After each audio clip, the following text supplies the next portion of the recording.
เจ้าขอขอบใจท่านดรเสรีชนาที่ให้เกียรติขึ้นมอบขันรางวัลชนะเลิศและขอเสียงตบมือสมใจให้กับสโมสรจะประสานกันสี่ครับ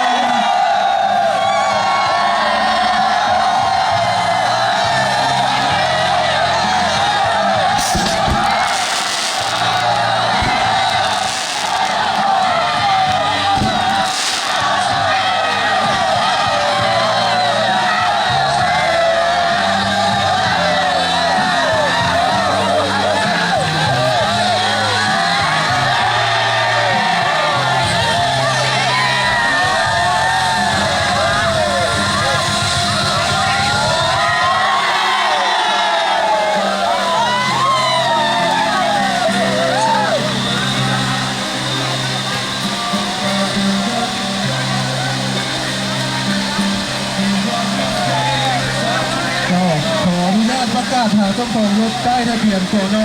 1664รอรถขนย้ายรถทางด่วนและรถจราจรเจ้ารถขวางทางอันตรายจอดและเจ้าคอยประกาศหาเจ้า